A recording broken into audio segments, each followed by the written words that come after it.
உரிமை தொகை எடுத்துருவாங்கன்னு போய் எடுத்தீங்க.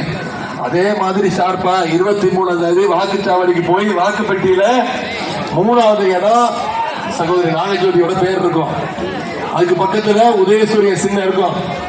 அதுல போய் வாக்களிச்சு அதிகமான வாக்கு வித்தியாசத்துல வாக்குப்பெட்டியில 3வது இடம் வாக்கு எண்ணிக்கை 4ஆம் தேதி முதல் இடத்துக்கு வரணும். வந்துருமா?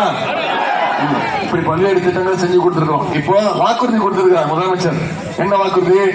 மீண்டும் ஆட்சி அமைஞ்சோன்னே மகளிர் உரிமை தொகை 1000 ரூபாய் இல்ல, அதை உயர்த்தி 2000 ரூபாய் தரேன்னு முதலமைச்சர் வாக்குறுதி கொடுத்திருக்கிறாரு.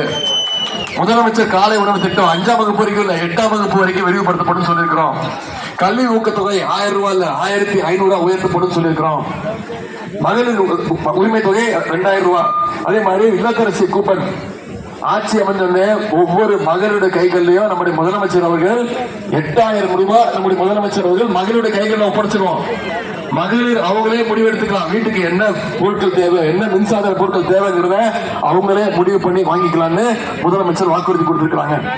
ஓஎப்பி முதியோர் உதவித்தொகை இப்போ வரைக்கும் 1200 ரூபாய் கொடுத்துட்டு இருக்கோம். அதை உயர்த்தி 2000 ரூபாய் தரேன்னு முதலமைச்சர் சொல்லியிருக்கிறாரு.